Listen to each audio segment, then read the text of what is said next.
चैतन्य प्रभो नित्यानंद श्री अद्वैता गदाधर श्रीवासादि गौरभक्तवृंद।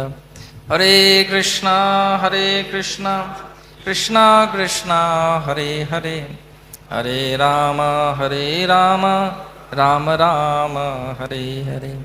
मुखम करोति वाचालं पंगुं लंघयते गिरिं यत्कृपातमहं वन्दे परमानन्दमाधवं। श्री चैतन्य ईश्वरम श्री गुरु दिनतारिणम। हरे कृष्णा। तो সবাইকে অনেক অনেক সুস্বাগত। আজকে আমাদের শ্রীমদ্ ভাগবতমের এই পাঠে আমরা শ্রীমদ্ ভাগবতমের দশম স্কন্ধের 81 নম্বর অধ্যায়ে সুদামা ব্রাহ্মণকে ভগবান আশীর্বাদ করলেন, সেই অধ্যায়ে আমরা পাঠ করছি। আজকে 39 নম্বর 39 এবং 38 এবং 39 এই দুটি শ্লোক আমরা আলোচনা করলাম বা আলোচনা করব। তো আমরা দেখছি যে পূর্বতন যে সমস্ত প্রবক্তারা তারা সুদামা বিপ্রের বিশেষ বিশেষ গুণের কথা, ভগবানের ভক্তের বিশেষ বিশেষ গুণের কথা বর্ণনা করছেন।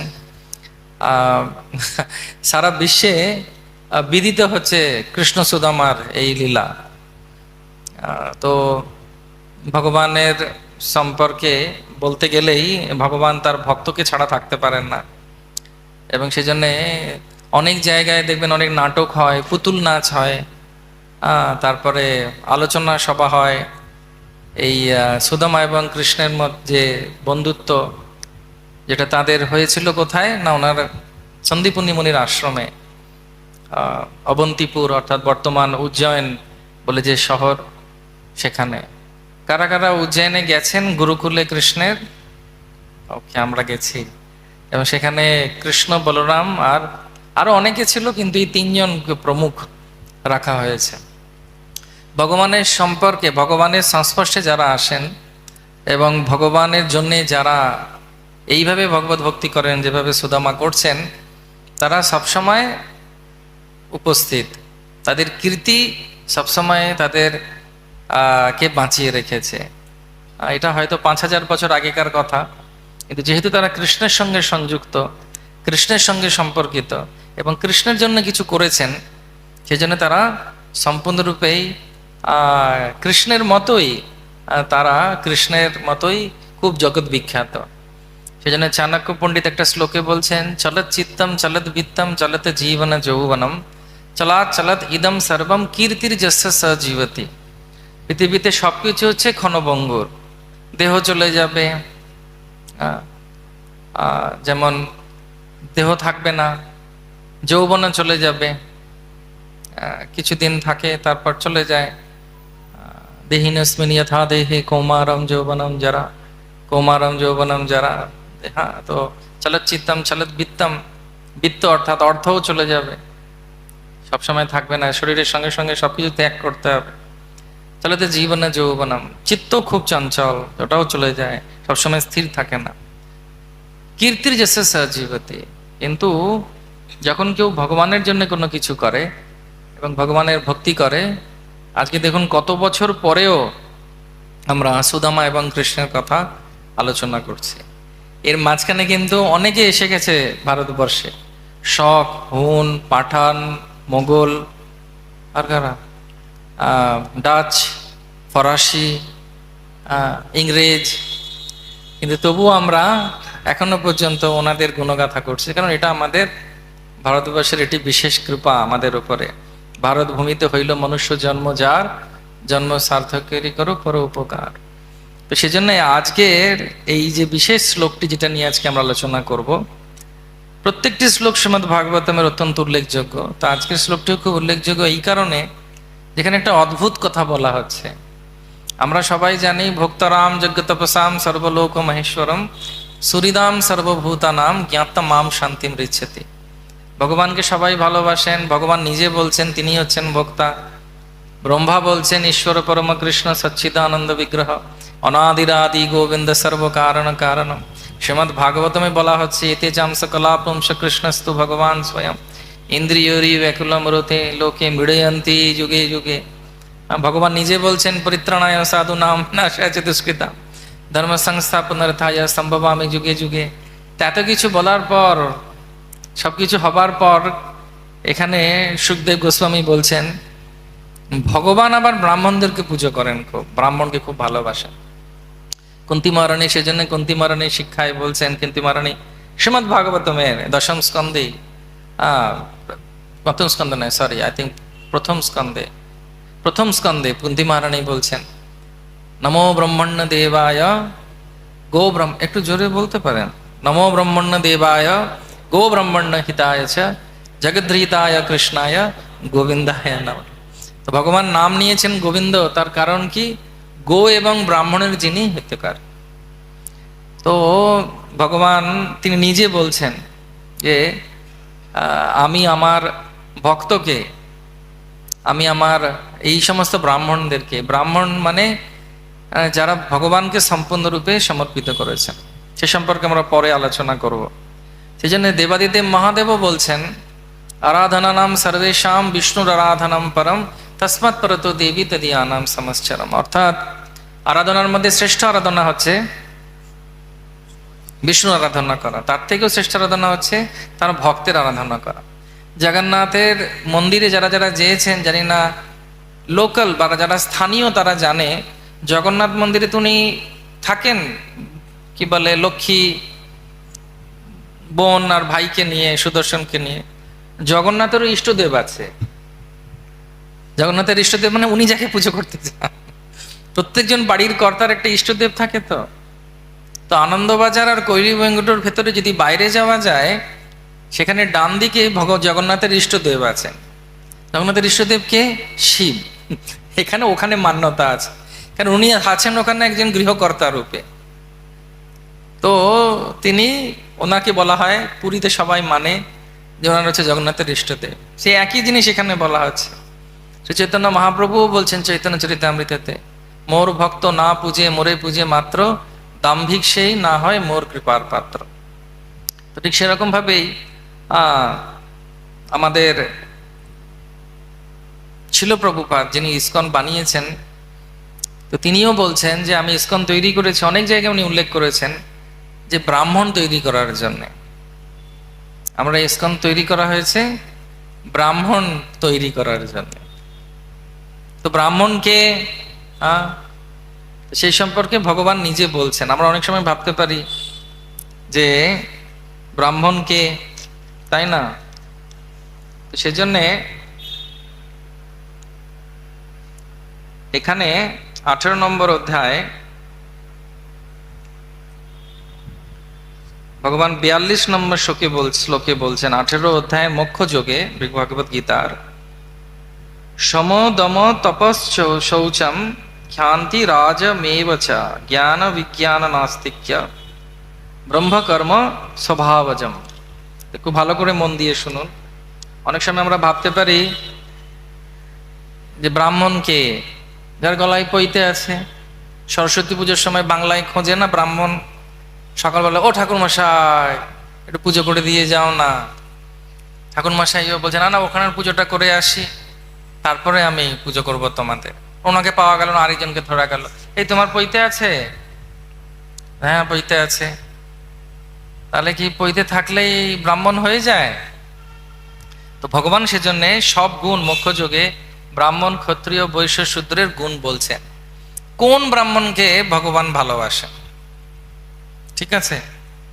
এবং এই গুণগুলো কিন্তু বংশ পরম্পরায় আসে না, আসতে পারে বংশ পরম্পরায়। চতুর্বর্ণম ময়া সৃষ্টম গুণ কর্ম বিভাগ আছে। গুণ এবং কর্ম অনুযায়ী যদি কেউ হয় তাহলে সে ব্রাহ্মণত্ব হয়। তো ব্রাহ্মণত্ব অর্জন করতে হয়। তো অর্জন হয় কিভাবে? সেজন্য ওকে বলা হয় দ্বিজ। একবার জন্ম হয় মার গর্ভ থেকে, আরেকবার ব্রাহ্মণত্ব অর্জন করতে হয়। তো ব্রাহ্মণত্ব অর্জন করতে হয় কিভাবে? না, তার সেই গুণগুলো থাকতে হবে। যেরকম যখন বশিষ্ঠ মুনির কামধেনুকে দেখেছিলেন বিশ্বামিত্র, তো তুই কামধেনুকে উনি নিয়ে যাবার চেষ্টা করছেন জোর জবরদস্তি। তখন কামধেনু বলছে যে আপনি আমাকে বাঁচান। তার বলছে আমি কিভাবে বাঁচাবো, আমি তো একটা পাতলা শীর্ণকায় ব্রাহ্মণ, বলছে কেন, আপনার তো ব্রহ্মদণ্ড আছে, আপনি শুধু একবার আমাকে বলুন যে মা নিজেকে রক্ষা করো, কারণ আমি আপনার পালিতা। আপনি যতক্ষণ না পর্যন্ত আমাকে বলছেন আমি কিছু করতে পারছি না। রামায়ণের এই ঘটনা আছে। তখন উনি বলছেন মা তুমি তোমাকে রক্ষা করো। তখন ওনার কান থেকে, কামধেনুর কান থেকে শত সহস্র সৈনিক এসেছিল এবং বিশ্বামিত্রকে হারায়। আর বিশ্বামিত্র অনেক অস্ত্র দিয়ে বাণ ছুটছেন। আর বলছে আমি বাণের প্রতিকার করব কিভাবে? বলছে কেন, আপনার ব্রহ্মদণ্ড আছে না? দেখবেন অনেক সময় পুরনো দিনে যারা যারা ব্রাহ্মণ বা ব্রাহ্মণ কুলোদ্ভূত যজ্ঞ করে, তাদের কাছে একটা লাঠি থাকতো। লাঠি শিক্ষা দেবার জন্যেও, পথ চলার জন্যেও, আরো অনেক কাজে লাঠি লাগতো। তখন সেই কামধেনু বলছেন ওনাকে যে হে দ্বিজবর, আপনাকে কিচ্ছু করতে হবে না এই অস্ত্রের পরিবর্তে, আপনি শুধু ব্রহ্মদণ্ডটাকে তুলে ধরুন, তাহলেই সব কাজ হবে। তখন উনি করেছেন কি, যে উনি ব্রহ্মদণ্ড তুলে ধরেছেন। যে ব্রহ্মদণ্ড তুলে ধরেছেন ব্রাহ্মণের, হ্যাঁ, তেজ সম্পূর্ণ সেই ব্রহ্মদণ্ড। তোর উল্লেখ আছে এই দণ্ডে কি কি কাজে লাগে ব্রাহ্মণের, সেটা পরবর্তীকালে আলোচনার বিষয়, কোনোদিন সময় পেলে করা যাবে। তো তখন তিনি করেছেন কি, যেই ধরেছেন তখন যত অস্ত্র আসছে ওনার গায়ে, মানে আসবে, সেগুলো সব এই ব্রহ্মদণ্ডের সামনে এসে নিস্তেজ নিচে পড়ে যাচ্ছে। তখন বিশ্বামিত্র মুনি বুঝলেন, বিশ্বামিত্র তখন মুনি হননি, তখন সে রাজা, তখন তিনি বুঝতে পারলেন যে এর সামনে আমি কিচ্ছু করতে পারবো না। তারপরে তো শ্রীমদ্ ভাগবতমেও আছে, রামায়ণেও আছে, পুরাণেও আছে উনি কত তপস্যা করেছিলেন ব্রাহ্মণত্ব পাওয়ার জন্য। তো সেই জন্য বলা হয় যে অনেক সময় আমরা ভাবতে পারি, বিশেষ করে এই শ্রীমদ্ ভাগবতম বা আমরা যে রোজ চর্চা করছি চৈতন্য মহাপ্রভুর আদেশ অনুযায়ী, এর একটা শ্লোকে বলা হচ্ছে নষ্টপ্রায়েষু অভদ্রেষু নিত্যম ভাগবত সেবয়া ভগবতী উত্তম শ্লোকে ভক্তির ভবতী নৈষ্টকী। কেন শ্রীমদ্ ভাগবতম আমরা পাঠ করব? শুধু শুনে ভালো লাগার জন্য নয়, এটা ভক্তিপথে আমাদের সহায়ক, এবং আমাদের বোঝা উচিত যে আমাদের এই জিনিসগুলো আনা উচিত। শুধু শুনলে হবে না, সেগুলোকে নিজের জীবনে প্রয়োগ করতে হবে। যে প্রয়োগ করবে সে এগিয়ে যাবে, কিন্তু যে প্রয়োগ করবে না সে কিন্তু ওই প্রথম দিন যেরকম এসেছিল, আজ থেকে হয়তো 10-12 বছর আগে কি 6 বছর আগে কি 20 বছর আগে কি এক জন্ম আগে, সে একই জায়গায় পড়ে থাকবে। জড় জগতে বলে না প্রমোশন, তা আধ্যাত্মিক প্রমোশন দরকার। আধ্যাত্মিক প্রমোশন মানে কি, তার জন্য কেউ যুদ্ধ করার প্রয়োজনীয়তা নেই, সেটা হচ্ছে অন্তর্মুখী। ব্রাহ্মণের গুণ কি, সেখানে কৃষ্ণ বলছেন যে ব্রাহ্মণের গুণ কি, সম, দম, তপ, শৌচ, ক্ষান্তি, সরলতা, জ্ঞান, বিজ্ঞান ও আস্তিক্য, এগুলি ব্রাহ্মণের স্বভাবজাত কর্ম। এবার একটু একটু দেখা যাক যে এই গুণগুলো কি কি। ঠিক আছে, এখন যদি জিজ্ঞেস করা হয় সম, এখনকার দিনের যা অবস্থা কেউ বুঝতেই পারবে না। ঠিক আছে, সম মানে হচ্ছে অন্তর ইন্দ্রিয়ের সংযম। অন্তর ইন্দ্রিয় মানে আমাদের ভেতরে যে ইন্দ্রিয়গুলো রয়েছে, চক্ষু, কর্ণ, নাসিকা, জিহ্বা, ত্বক, যে ইন্দ্রিয়গুলো, এগুলো হচ্ছে অন্তরেন্দ্রিয়, এবং সেগুলোর ভেতর দিয়ে যেভাবে আমরা এই যে কাম, ক্রোধ, লোভ, মোহ, মদ, মাৎসর্য, এগুলো সব হচ্ছে কি অন্তরিন্দ্রিয়ের সংযম, এটাকে বলা হয় সম। সরি, সেটাকে পঞ্চেন্দ্রিয় নয়, এই যে 6টা রিপুকে যে ইন্দ্রিয়গুলোর মাধ্যমে আমরা দমন করে রাখি বা সহ্য করে রাখি, যে সম্পর্কে রূপ গোস্বামী বলছেন বাচ বেগম, মনস ক্রোধ বেগম, জিহ্বা বেগম, উদরুপস্থ বেগম, এতান বেগম যে বিষায়তে তীর সর্বমপিম ইমাম পৃথিবীম শিষ্যায়। অর্থাৎ যে ব্রাহ্মণ, তার কি অন্তরিন্দ্রিয় সংযম থাকবে, অর্থাৎ তার ভেতর থেকেও তার কোনো জিনিসের প্রতি বেশি কোনো পারিপার্শ্বিক পরিবেশ তার মনকেও উৎক্ষিপ্ত করতে পারবে না। তারপরে যে দম, দম মানে কি বহিরেন্দ্রিয়র সংযম। জয় বিজয় জানেন, জয় বিজয় গীতার কাছে আছে, তো জয় মানে কি? জয় মানে হচ্ছে আরেকজনের উপরে বিজয় প্রাপ্তি করা। আর বিজয় মানে কি? ভিতরে যে ষড়রিপুগুলো আছে তার উপরে বিজয় প্রাপ্ত হওয়া। এনারা হচ্ছেন জয় আর বিজয়। একজন হচ্ছে শত্রু এলে জয় করতে পারবে, জয়। আর বিজয় মানে ভেতরের যে সমস্ত দুর্গুণগুলো রয়েছে সেগুলোর উপরে জয় পাওয়া। তো সেই জন্য আধ্যাত্মিক জীবনের এই যে প্রভুপাদ বলছেন বা আচার্যরা বলছেন আমাদেরকে ব্রাহ্মণ হতে হবে, ব্রাহ্মণের এইগুলো হচ্ছে প্রকৃত গুণ। যার এই গুণগুলো এসেছে কৃষ্ণ তাকে ব্রাহ্মণ বলছেন। তা নাহলে তো পশ্চিমবঙ্গে কেন, ভারতবর্ষে সবার অনেকের কাছেই থাকতে পারে বংশ পরম্পরা, বা পৈতেও হতে পারে, কিন্তু সেই পৈতেটা কেন অনেকে দেখা যায়, আমাদের বাড়িতেও আমি দেখি, পিঠ চুলকাবার জন্যে। চুলকায় না,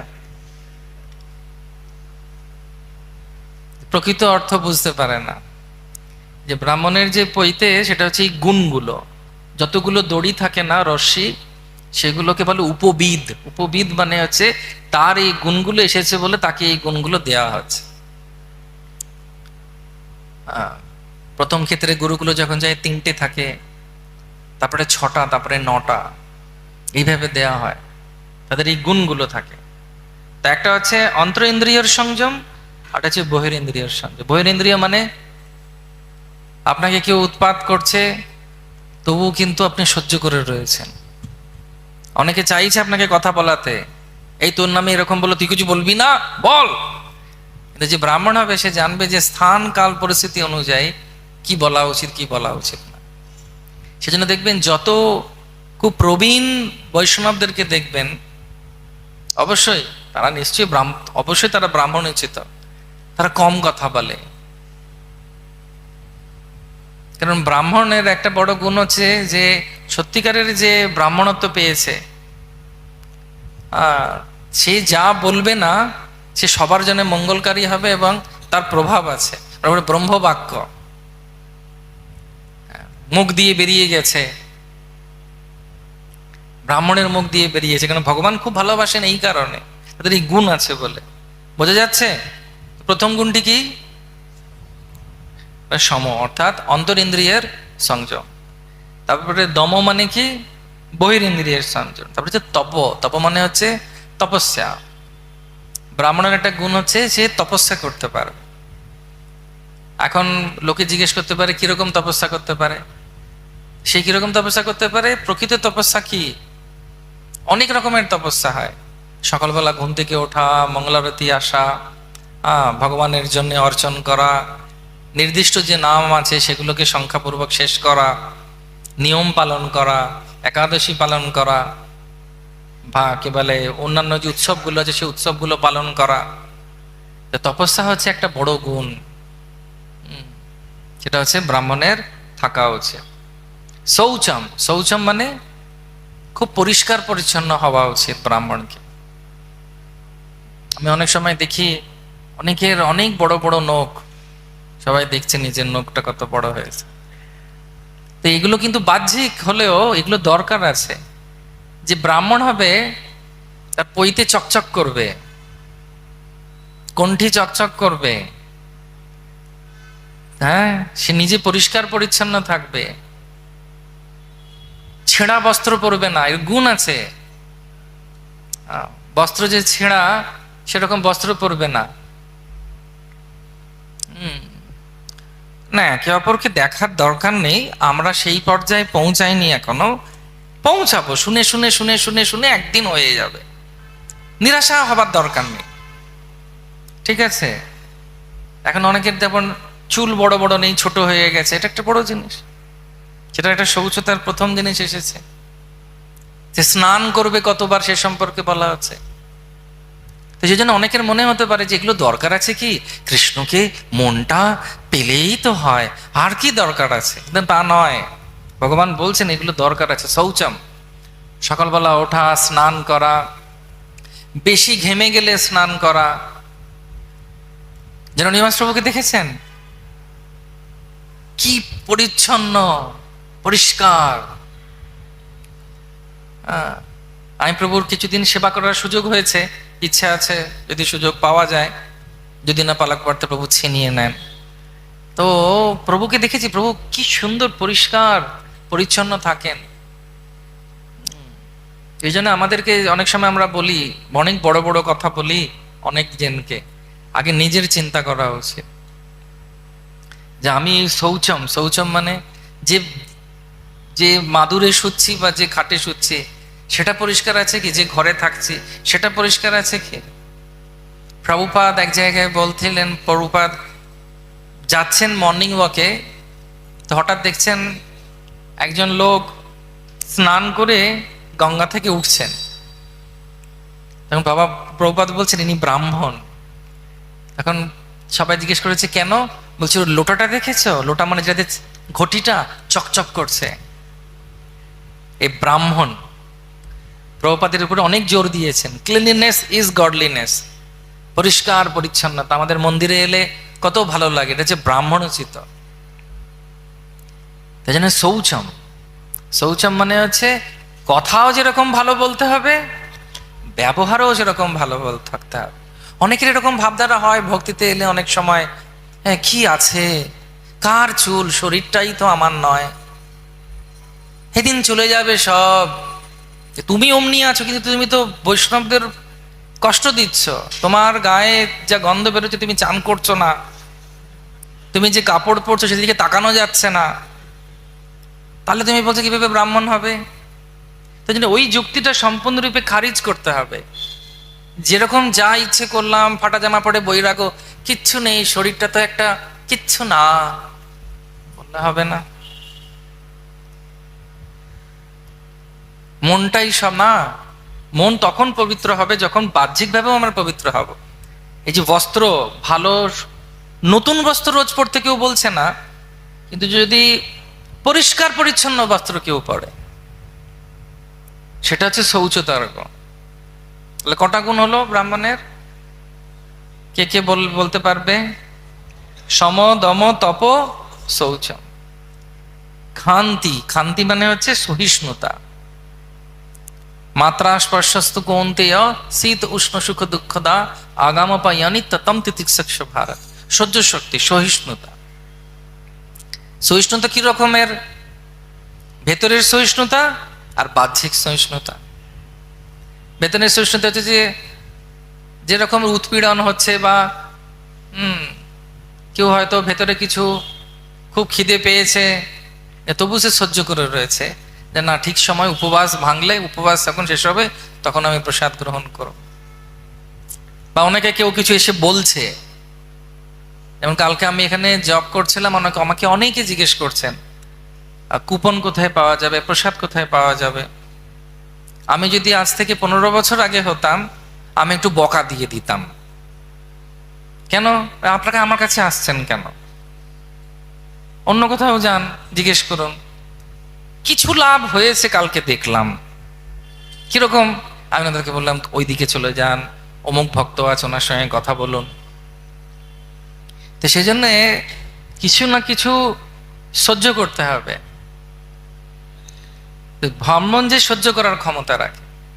বিশ্বামিত্র কত উৎপীড়ন করছিলেন, কাকে? বশিষ্ঠ মুনিকে। বিশ্বামিত্র মুনি একবার জিজ্ঞেস করছেন, দেবতারা জিজ্ঞেস করছে সব থেকে বড় ব্রাহ্মণ কে? তখন বিশ্বামিত্র মুনি তখন দাঁড়িয়েছিলেন বশিষ্ঠ মুনির বাইরে দরজার পাশে। তিনি শুনছেন বশিষ্ঠ মুনি তার স্ত্রীকে বলছেন যে ব্রহ্মবাদী আগার কেউ যদি হয়ে থাকে তাহলে হচ্ছে বিশ্বামিত্র উনি অর্জন করেছেন খুব ভালো ব্রাহ্মণ, উনি উচ্চকোটির ব্রাহ্মণত্ব অর্জন করেছেন। কিছুদিন আগেই তাকে অতটা কষ্ট দিয়েছে। ভাইজাকে মহারাজ অম্বরীশ তিনি প্রসাদ দিতে ডেকেছেন, তার আগে ওনাকে গালাগালি দিয়ে মারতে গেছে দুর্বাসা মুনি। এখানে তাহলে দেখতে হবে যে দুর্বাসা মুনি জাত মানে উনিও ব্রাহ্মণ, কিন্তু প্রকৃত ব্রাহ্মণ এই লীলায় কে দাঁড়াচ্ছে? ভগবদ গীতা অনুযায়ী অম্বরীশ মহারাজ। তিনি শান্ত হয়ে দাঁড়িয়ে আছেন, কোনো কিছু বলছেন না। তো উনি বক্তব্যের মাধ্যমে কষ্ট দিচ্ছেন, মনের মাধ্যমে কষ্ট দিয়েছেন, বক্তব্যের মাধ্যমে কষ্ট দিচ্ছেন এবং শারীরিকভাবে আঘাত বানানোর চেষ্টা করছেন। কিন্তু উনি কিরকম, তিনি সম্পূর্ণরূপে শান্ত। এবং সেই জন্যে তারপরেই 5 মিনিট পরেই যখন সবকিছু সুদর্শনের লীলা হয়ে গেল, তিনি বলছেন প্রসাদ তালে পান। চিন্তা করতে পারেন, কিছুক্ষণ আগে তাকে মারতে গেছে। অনেক সময় হয় না যে কারুর সঙ্গে ঝামেলা লেগেছে বা হয়েছে কথা কাটাকাটি, তাকেই আবার প্রসাদ খাওয়াতে হবে, ভালোবেসে হবে। কার কার হবে হাত তুলুন দেখি।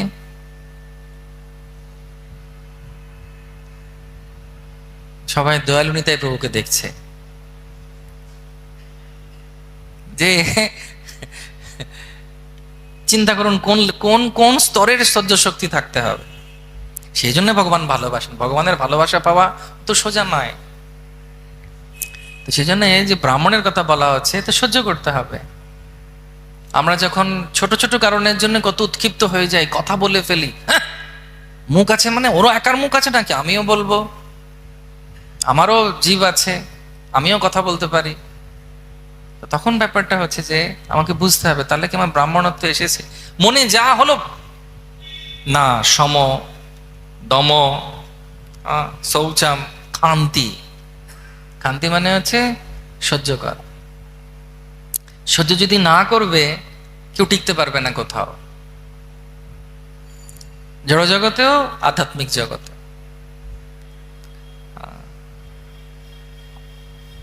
আর্যবম, তারপর হচ্ছে আর্যবম। আর্যবম মানে হচ্ছে সরলতা। গাও গাও পুন গৌরাঙ্গের গুণ সরল করিয়া মন। সরলতার একটা বড় গুণ হচ্ছে যদি কারোর উন্নতি দেখে সে খুশি হবে। কেউ খুব ভালো ব্রাহ্মণ পুজো করছে বা খুব সুন্দর শৃঙ্গার করছে, সে বলবে না আমিও পারি। অনেকে বলে না কি হয়েছে আমিও পারি, তার মানে ব্রাহ্মণত্ব আসেনি, অনেক চেষ্টা করতে হবে। কেউ ভালো কাজ করছে, ভালো কেউ উন্নতি করছে, তখন কি করতে হবে, তার কথায় খুশি হতে হবে। তাই কারণে বৈষ্ণব বা যাদের সম্পর্কে ভগবান এখানে বলছেন হচ্ছে পর দুঃখে দুঃখী পর সুখে সুখী। জড়জগৎটা কি রকম, জড়জগৎটা বলছে যে আরেকজন যদি উন্নতি করে তখন নিজের কষ্ট হয়, কিন্তু এরকম করলে চলবে না। সরলতা, সরলতা মানে খুব সিম্পল। চাণক্য পণ্ডিত সম্পর্কে বলা হয় খুব সরল ছিলেন। দ্বিতীয়ত আমরা যে সমস্ত ব্রাহ্মণের কথা জানতে পারি,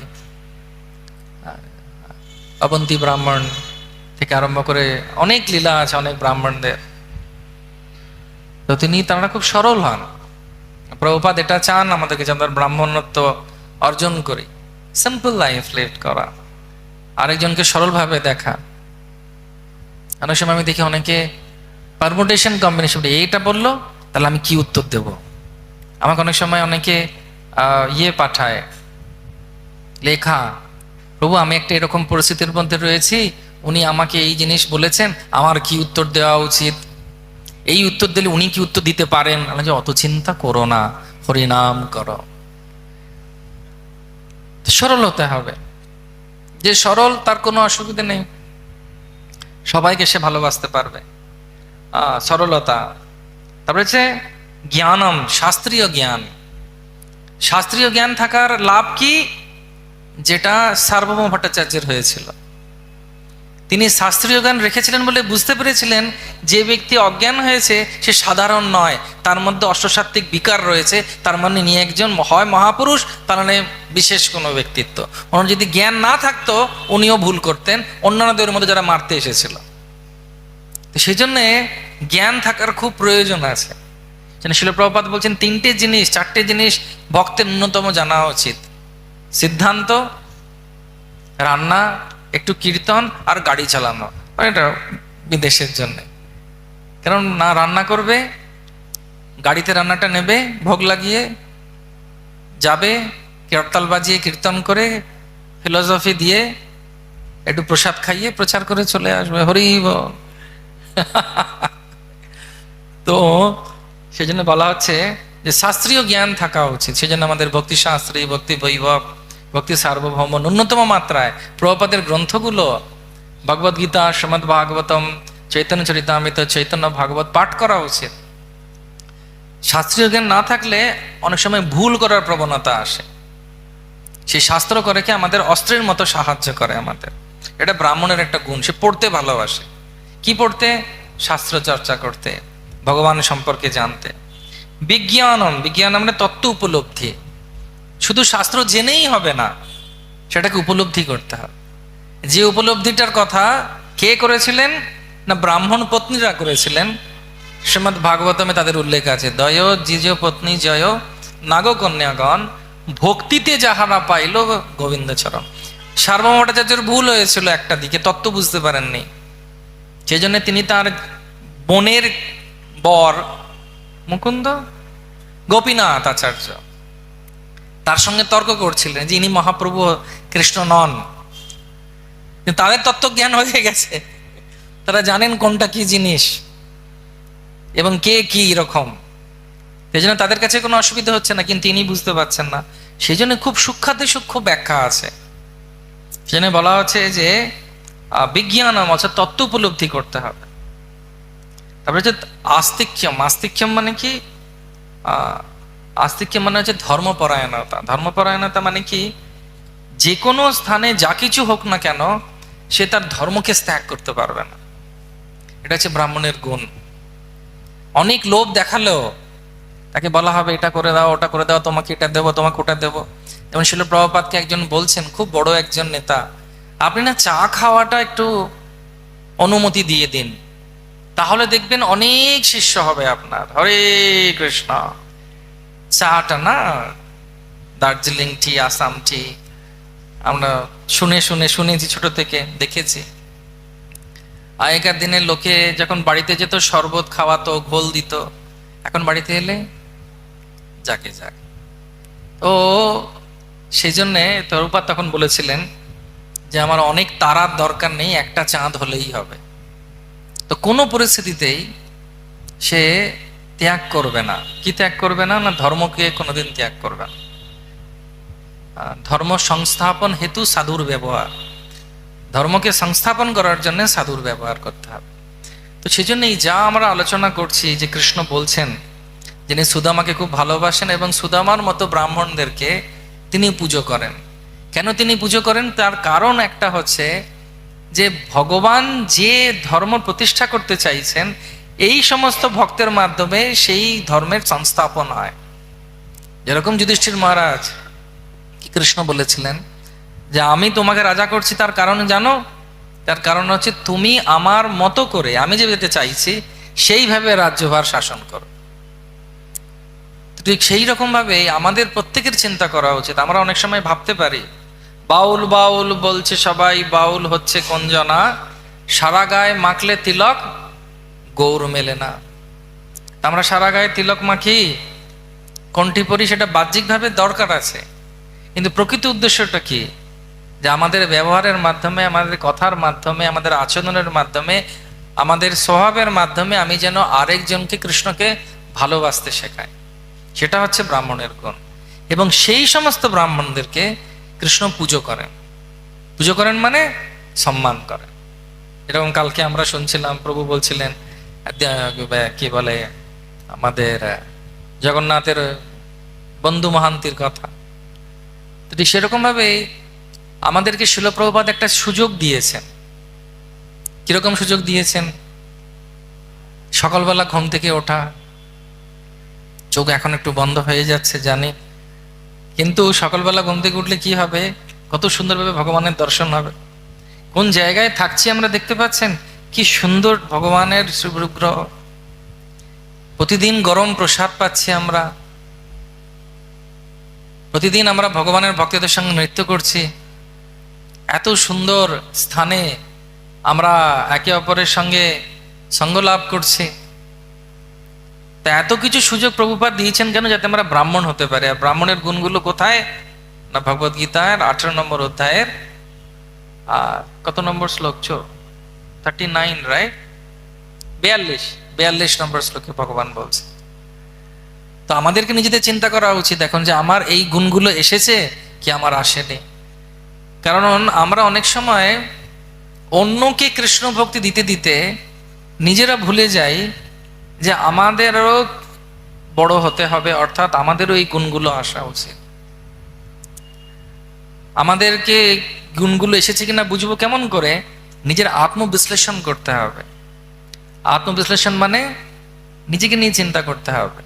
যখন আমরা সেবায় যাই, সে গৃহস্থ হোক বা ব্রহ্মচারী হোক, আমাদের যদি কোনো কিছু অসুবিধে কোনো দিন হয় শারীরিকভাবে, বা কাউকে বলেছি কাজ, সে কাজ করছে না বা ভুলে গেছে, কিভাবে তাকে উপস্থাপন করব, কিভাবে তাকে বোঝাবো, প্রত্যেকটা কাজ কিভাবে আমি কথা বলছি, কিভাবে আমি চলছি, কিভাবে আরেকজনের সঙ্গে প্রেমের আদান প্রদান করছি, কিভাবে প্রসাদ সার্ভিস করছি, সব কিছুর মধ্যে ব্রাহ্মণত্ব থাকা উচিত। সেটা হচ্ছে উৎকৃষ্ট। সব কিছুর মধ্যে কৃষ্ণ কনসিয়াসনেস, কৃষ্ণ চেতনা থাকা উচিত। তাহলে ওটা হচ্ছে কৃষ্ণ কনসিয়াসনেস। তা নাহলে মন্দিরে অনেক দিন থাকবো, কি মন্দিরের সঙ্গে সোসাইটি, সে অনেক সময় আমরা বলি, জানো আমি কতদিন ধরে আছি, আমি সিনিয়র ডিভোটি। কিরকম সিনিয়র ডিভোটি? না আমার, তোমাকে তো আমি, অনেকে বলে তোমাকে তো আমি খেলতে দেখলাম, হাফ প্যান্টে দেখেছি। আমি তো হাফ প্যান্টেতে মন্দিরে কোনোদিন আসিনি, আমি তো ফুল প্যান্টে এসেছি।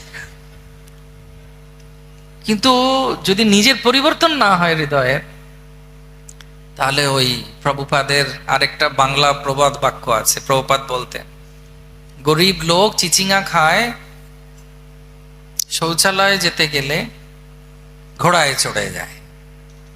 তো ওরকম অবস্থা হয়ে যাবে। আমাদেরকে বুঝতে হবে যে আমরা আমাদের আমাদের কোন জায়গায় আমরা রয়েছে।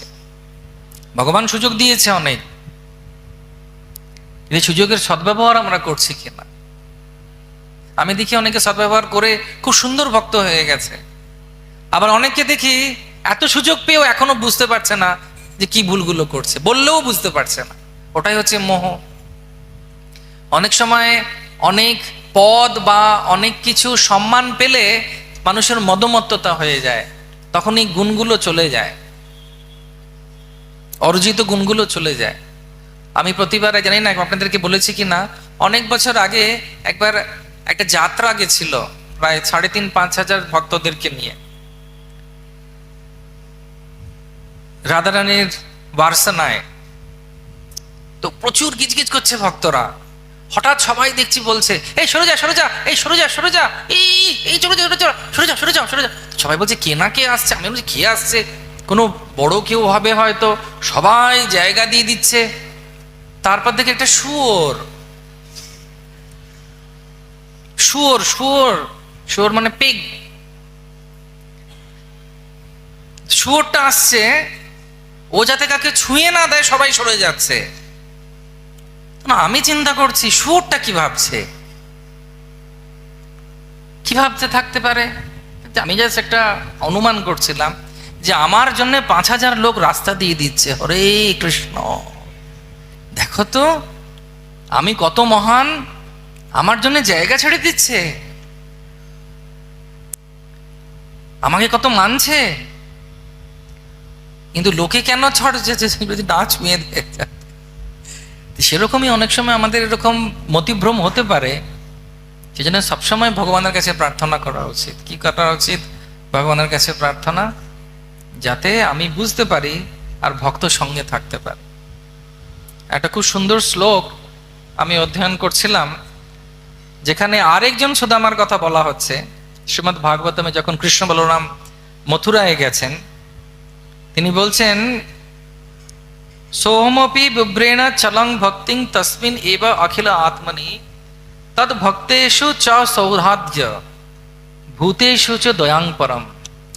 তো ওখানে সুদামা বলে একজন মালি ছিল, ফুলের মালি। সে ভগবান কৃষ্ণ আর বলরামকে ফুলের মালা পরিয়েছেন। তো ভগবান খুব খুশি হয়েছেন। ভগবান খুশি হয়ে বলছে, তুমি কি চাও? ও দুটো জিনিস চেয়েছে, ভগবানের ভক্তরা যেন আমার বন্ধু হয়, হরে কৃষ্ণ, সৌধার্যম, আর ভূতেষু চ দয়াং পরং, এবং আমি সর্বভূতে যেন কৃপা দিতে পারি, ভালোবাসা দিতে পারি। সেই জন্য ভগবান ভগবদ্গীতায় বলছেন, ভগবদ্গীতা কি বলছেন? উনি বলছেন যে বিদ্যা বিনয় সম্পন্নে ব্রাহ্মণে গভি হস্তিনী সুনীচে না সপাকে চ পণ্ডিতা সমদর্শন। তা আমাদেরকে সেই জায়গায় যেতে হবে, সেইভাবে ভগবত ভক্তি করতে হবে। সবসময় মনে রাখতে হবে যে ভগবান আশা করছে এই গুণগুলো আমাদের আসবে, এবং যত আমরা দিন যাবে আমরা জব করে আমরা যেন কারোর নিন্দা না করি। নিন্দা করতে গেলে, একদিন কি হয়েছে, আমি কিছুদিন এখানে সেবা হচ্ছে আমার, ওখানে কিছুদিন ভক্তিবিনোদ আশ্রমে, তো একটা যেখানে ক্লাস শুরু হয়েছে সেখানে অনেক লোক চলে এসেছে যারা ওই ক্লাসের সঙ্গে যুক্ত নয়। তো তখন আমি একটু বকা দিয়েছি, আমি বললাম যে আপনারা যারা যারা রেজিস্টার করে আসেননি কেন এসেছেন, কারণ কারণ এটা ওনাদের জন্য যারা করেছেন, জায়গা খুব সীমিত, আপনাদেরকে একটু এটার ব্যাপারে সচেতন হওয়া উচিত। তো ওখানে একজন ভদ্রমহিলা খুব বয়স্কা, তো উনি কিছু বুঝলেন না আমি বুঝতে পারলাম না, উনি নাচতে শুরু করে দিয়েছে। তখন আমি ভাবছি যে বাবা কোথায় চলে এলাম রে বাবা, ইনি কে? তারপরে আমি ওনাকে বললাম যে ওনাকে বলো যাতে উনি বাইরে বসেন, ঠাকুর দর্শন করেন, ক্লাসটা হচ্ছে যারা রেজিস্টার করেছে তাদের জন্য, কারণ এইভাবে আমরা তৈরি হয়েছি। পরবর্তীকালে আমি নিজে চিন্তা করছিলাম, নিজের খারাপ লাগছিল, আরে একজন ব্যক্তি যদি বসে থাকতো কি বা অসুবিধাটা হতো? উনি তো হরিকথাই শুনতেন, কৃষ্ণ নাম শুনতো, অসুবিধা কি ছিল? এবার ব্যাপারটা হচ্ছে যে এই জিনিসগুলো হচ্ছে একজন ব্রাহ্মণ চিন্তা করে। আমি যদিও হইনি এখনো পর্যন্ত, আপনাদের কৃপায় কোনোদিন যদি হতে পারি, হরে কৃষ্ণ। তো ব্রাহ্মণ কুল যারা এই ধরনের স্বভাব রাখে, তারা দেশকে যারা চালাচ্ছে তাদেরকে সলা পরামর্শ দেয়, তাদের মাধ্যমে ক্ষত্রিয়রা সুন্দরভাবে দেশ চালায়, তাহলে সোসাইটি খুব সুন্দরভাবে চলবে, সমাজ খুব ভালোভাবে চলবে। যখন রাজা এবং রাজারা এইরকম ব্রাহ্মণদের কথা শোনে, শ্রী রামচন্দ্রের সময় বশিষ্ঠ মুনি ছিলেন, চন্দ্রগুপ্ত মৌর্যকে চাণক্য পণ্ডিত চালাতেন। ঠিক সেরকম ভাবে আমরা দেখি পুরোহিত ধৌম, তিনি পাণ্ডবদেরকে দেখতেন, পাণ্ডবদেরকে সলা পরামর্শ দিতেন, তিনি ছিলেন ব্রাহ্মণ। তো সেরকম আমাদেরকেও চিন্তা করতে হবে যে হ্যাঁ, আমরা 3 বার গায়ত্রী করছি, গুরু মহারাজ আমাদেরকে এই মন্ত্র দিয়েছেন, এবার বুঝতে হবে যে মন্ত্র দিয়েছে যাতে এই গুণগুলো আমাদের আসে। অনেকে বলে আমার দ্বিতীয় কি বলে ব্রাহ্মণ দীক্ষা হচ্ছে না কেন, ব্রাহ্মণ দীক্ষা হচ্ছে না কেন? তো চিন্তা করতে হবে যে ব্রাহ্মণত্ব অর্জন হয়েছে কিনা। তো সেই জন্য যখন ব্রাহ্মণত্ব অর্জন হবে, নিজে থেকে কৃষ্ণ আমাদের জন্য ব্যবস্থা করে দেবে। এবং শুধু ব্রাহ্মণত্ব শুধু পুজোর জন্য নয়, একজন ভালো ভগবত ভক্তের এটা হচ্ছে এই গুণগুলো হচ্ছে অলংকারের মতো। যত বেশি আমাদের এই গুণগুলো আসবে, তত বেশি আমরা স্নিগ্ধ হয়ে আরামে কোনো চিন্তা না করে সরলভাবে ভগবানকে ভালোবাসতে পারবো। হরে কৃষ্ণ কৃষ্ণ কৃষ্ণ হরে হরে, হরে রাম রাম রাম হরে হরে। শ্রীমদ্ ভাগবতম অমল পুরাণ কি, সুদামা বিপ্র কি, কৃষ্ণচন্দ্র ভগবান কি, শিল প্রভুপাদ কি, সমবেত গৌর ভক্তবৃন্দ কি, নিতাই গৌর সীতানাথ প্রেমানন্দে, হরি হরি বল। তো 9:30 বেজে গেছে, আপনাদের অনেক ধন্যবাদ। কেউ যদি কোনো প্রশ্ন থাকে কারুর, আমাকে ব্যক্তিগতভাবে এসে জিজ্ঞেস করতে পারবে। আপনাদেরকে অনেক অনেক ধন্যবাদ। হরি বল।